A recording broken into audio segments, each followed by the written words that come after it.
नमस्कार दोस्तों, ऋग्वेद के प्रथम मंडल के सूक्त 90 में आपका बहुत बहुत स्वागत है। आज हम लोग पढ़ने वाले हैं सूक्त नंबर 9, देवता इंद्र। तो चलिए शुरू करते हैं। हे इंद्र, इस यज्ञ में आकर सोमरस रूपी समस्त भोज्य पदार्थों से प्रसन्न बनो। इसके पश्चात तुम परम शक्तिशाली बनकर शत्रुओं पर विजय प्राप्त करो।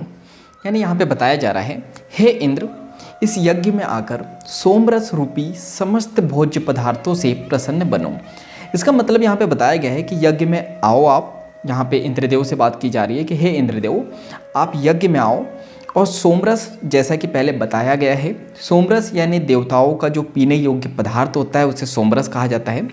तो सोमरस रूपी समस्त भोज्य पदार्थ यानी सोमरस के समान समस्त यानी जितने भी भोज्य पदार्थ है, खाने योग्य पदार्थ है, उससे आप प्रसन्न हो। और इसके पश्चात यानी उसके बाद तुम परम शक्तिशाली बनकर शत्रुओं पर विजय प्राप्त करो, यानी कि दुश्मनों पर विजय प्राप्त करो। यदि आनंद देने वाला एवं कार्य संपादन की प्रेरणा करने वाला सोमरस तैयार हो तो उसे प्रसन्न एवं संपूर्ण कार्य सिद्ध करने वाले को भेंट करो। तो यहाँ पे बताया जा रहा है, यदि आनंद देने वाला एवं कार्य संपादन की प्रेरणा करने वाला सोमरस तैयार हो तो, मतलब ऐसा सोमरस जो आनंद दे, मजा दे एवं कार्य संपादन का मतलब होता है कार्य को अच्छे तरीके से पूरा करना। तो कार्य को पूरी तरीके से अच्छे तरीके से करने की प्रेरणा देने वाला सोमरस अगर तैयार हो जाता है तो प्रसन्न होकर एवं संपूर्ण कार्य सिद्ध करने वाले को, यानी जो पूरा कार्य करने वाला है उसको यह सोमरस भेंट करना है, यानी उसे दे देना है। हे सुंदर नासिका एवं थोड़ी वाले तथा समस्त यजमानों द्वारा पूज्य इंद्र, तुम आनंद बढ़ाने वाली स्थितियों से प्रसन्न होकर इस सवन नामक यज्ञ में पधारो। तो यहाँ पे बताया जा रहा है, हे सुंदर नासिका, नासिका का मतलब होता है नाक, एवं थोड़ी, तो थोड़ी का मतलब होता है जो होठों के नीचे का जो गोलाई लिए हुए उभरा भाग होता है उसे थोड़ी कहा जाता है। तो हे सुंदर नासिका एवं थोड़ी वाले इंद्रदेव की बात की जा रही है। तथा समस्त यजमानों द्वारा पूज्य इंद्र, जो समस्त यानी पूरे यजमान, और यजमान का मतलब पहले बताया गया है यज्ञ करने वाला व्यक्ति या ब्राह्मणों से धार्मिक कृत्य या काम कराने वाले व्यक्ति को जो है यजमान कहा जाता है। तो समस्त यजमानों द्वारा पूज्य इंद्र यानी जो सभी यजमान हैं वो इंद्रदेव को पूछते हैं, तुम आनंद बढ़ाने वाली स्थितियों से प्रसन्न होकर, यानी आनंद बढ़ाने वाली स्थितियों यानी प्रार्थनाओं से प्रसन्न होकर इस सवन नामक यज्ञ में पधारो, यानी कि ये जो यज्ञ है इसमें आओ और पधारने की कृपा करो। हे इंद्र, मैंने तुम्हारी स्तुतियाँ की है, वे तुम्हारे समीप स्वर्ग में पहुँच गई है। तुमने उन स्तुतियों को स्वीकार कर लिया है। तुम मनचाही वर्षा करने वाले एवं यजमान के रक्षक हो।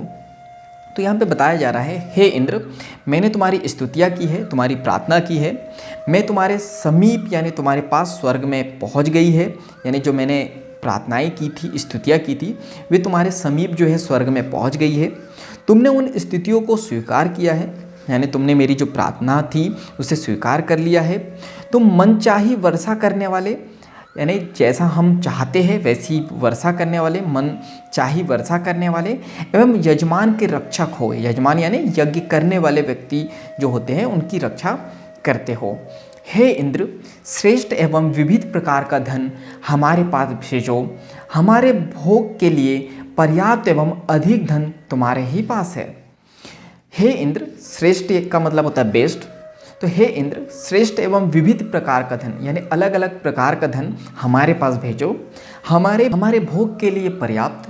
तो यहाँ पे भोग का मतलब होता है उपयोग, तो जो हमारे भोग के लिए पर्याप्त हो एवं अधिक धन तुम्हारे ही पास है। तो अधिक से अधिक जो हमें धन चाहिए वो तुम्हारे ही पास है। हे अधिक संपत्ति वाले इंद्र, धन की सिद्धि के लिए हमें यज्ञ रूपी कर्म की प्रेरणा दो। हम उद्योगशील एवं कीर्ति वाले हो। तो हे अधिक संपत्ति वाले इंद्र, तो यहाँ पे बताया जा रहा है, हे अधिक से अधिक संपत्ति वाले इंद्रदेव, धन की सिद्धि के लिए हमें यज्ञ रूपी कर्म की प्रेरणा दो। यानी हम चाहते हैं कि हमारे पास ज़्यादा से ज़्यादा धन आए, तो धन की सिद्धि के लिए जो है हमें यज्ञ रूपी यानी यज्ञ के समान कर्म करने की प्रेरणा दो, यानी कि हमें इंस्पायर करो। हम उद्योगशील का मतलब होता है परिश्रमी एवं कीर्ति वाले हो। कीर्ति का मतलब होता है प्रसिद्धि या सेलिब्रिटी। तो हम मेहनती, परिश्रमी एवं प्रसिद्धि प्राप्त करें। हे इंद्र, हमें गायों एवं अन्न के साथ साथ अधिक मात्रा में धन दो। यह धन इतना विस्तृत हो कि समस्त आयु भर खर्च होने पर भी समाप्त ना हो। तो हे इंद्रदेव, हमें गायों एवं अन्न के साथ साथ अधिक मात्रा में धन भी दो। यह धन इतना विस्तृत यानी इतना फैला होना चाहिए कि समस्त आयु यानी पूरी जो हमारी उम्र है वो भी बीत जाए, फिर भी ये पैसा समाप्त नहीं होना चाहिए, ये पूरा खर्च नहीं होना चाहिए। हे इंद्र, हमें विशाल यश, अनेक रथों में भरा हुआ अन्न एवं ऐसा धन दो जिससे हम हजारों की संख्या में दान कर सके। तो यहाँ पे बताया जा रहा है, हे इंद्र, हमें विशाल यानी यश, विशाल का मतलब होता है बड़ा और यश का मतलब होता है फेम यानी प्रसिद्धि। तो हमें विशाल यश, अनेक रथों से भरा हुआ अन्न एवं ऐसा धन दो जिससे हम हजारों लोगों की जो है मदद कर सके, हजारों की संख्या में जो है दान कर सके और लोगों की मदद कर सके। अपने धन की रक्षा करने के लिए हम स्थितियों द्वारा इंद्र को बुलाते हैं। जो हमारे पास धन है उसकी रक्षा करने के लिए हम इंद्रदेव से प्रार्थना करते हैं, इंद्रदेव को प्रार्थना के द्वारा बुलाते हैं। इंद्रदेव जो है धन के रक्षक है, धन को प्रोटेक्ट करते हैं, उसकी रक्षा करते हैं।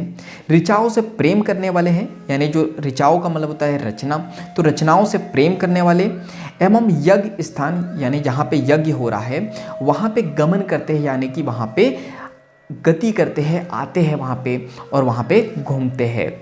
सब यजमान प्रत्येक यज्ञ में इंद्र के महान पराक्रम की प्रशंसा करते हैं।